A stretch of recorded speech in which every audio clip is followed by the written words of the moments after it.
mid-latitude cyclones. These are what creates the winter storms that we have here in the northern hemisphere, and they play a pretty important part in the weather here in this region. So a mid-latitude cyclonic storm is a storm that develops in the middle and high latitudes outside of the tropics. Okay, so it's not a tropical storm, it's a mid-latitude storm. And we're going to be working in the polar front theory, which is an explanation for the formation, development, and life cycle of these storms that form along the polar front. And then wave cyclones are a special bit of the development of a mid-latitude cyclone that moves along the front. The circulation of the winds about the cyclones tend to produce a wave-like deformation on the front, hence a wave cyclone. So the first thing that happens in a cyclone development is a stationary front happens. You have a trough of lower pressure with banks of high pressure on each side. Typically there's cold air to the north and warm air to the south, and they flow parallel to the front, but they're in opposite directions, as you can see in this representation below. And what happens is there's a cyclonic wind shear that ends up being established. Okay, so remember those shear winds that we talked about. Okay, once this starts happening, we get the frontal wave developing. So there's that wave-like deformation along the front in the lower levels of the atmosphere. If there's unstable waves, you get storms. If those waves end up being stable, the storms just don't develop. The cold front tries to push south, and then the warm front pushes north, and so you start getting this circulation with low pressure in the middle.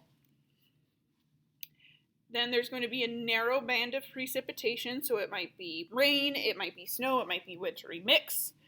And then that system typically moves east or northeast and fully develops within 12 to 24 hours. So meteorologists will see these things pop up on models and start trying to predict when they're going to be fully developed. Now, the open wave. The cold and the warm front exist, but there's no occluded front. And the center of lowest pressure is at that junction of the two fronts. So we've got that warm front continuing to push north, that cold front is pushing south, and then the pressure that's in the center is much lower. We're getting winds cycling clockwise or counterclockwise and inward. That should say counterclockwise and inward. Counterclockwise and inward. And precipitation is going to form in a wide band ahead of the warm front and a narrow band along cold front. So we're going to have this thick band of precipitation here and a thin band of precipitation there.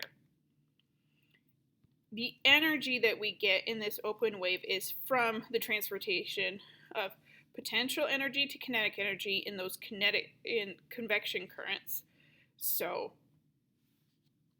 just the stored energy going into energy of movement, and then the condensation of water vapor actually releases heat energy, so that helps fuel as the water vapor condenses into clouds and we get precipitation processes happening. There's a lot of energy that's stored up in there, and that keeps pushing those convection currents. Now at the mature or the occluded state, that cold front, which typically moves faster, starts to squeeze off the warm front. We start getting an occluded front forming, and the storm is at its most intense with clouds and precipitation covering a large area. This is when you're going to get the snow showers, you're going to get the high winds, you're going to get those things that cause travel issues. And then in the dissipation stage, the cold air now is on both sides of the occluded front, and so there's no more energy from that warm, moist air in that warm front, and it starts to die down, and the precipitation stops. So the whole life cycle can last a few days to over a week. and they call the development or strengthening of those mid-latitude cyclones cyclogenesis. Now, there are a couple of regions of cyclogenesis. There's the eastern slope of the Rockies, so the slope that's closer to us in South Dakota, in the Great Basin of California, in the Gulf of Mexico, and in the Atlantic Ocean just east of North Carolina, South Carolina. There is a special type of mid-latitude cyclone called a nor'easter, which is strong, steady wind from the northeast accompanied by rain and inclement weather that develops when a storm system moves northeast along the Atlantic coast of North America. So it goes from that region of North Carolina, South Carolina, and moves up, and it dumps a lot of snow. Okay. Lastly, we're going to talk through how the jet stream plays into mid-latitude cyclones. As a reminder, an anticyclone is, no, that's backwards. An anticyclone is high pressure, a cyclone is low pressure. Now, air converges into a low and then diverges at the surface of a high.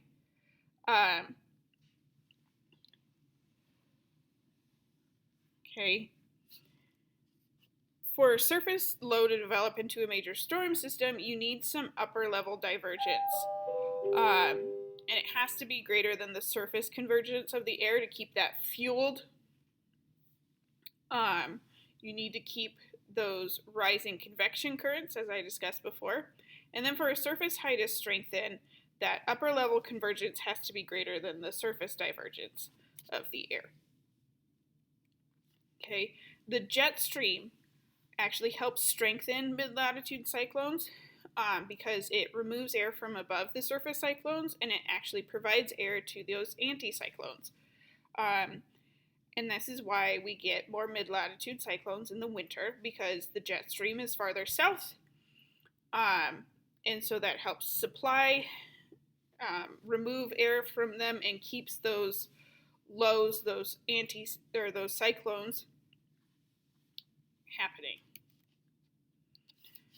Okay. You should have an assignment on Google Classroom involving mid-latitude cyclones.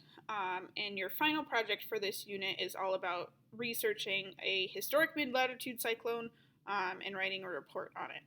So thank you for your time.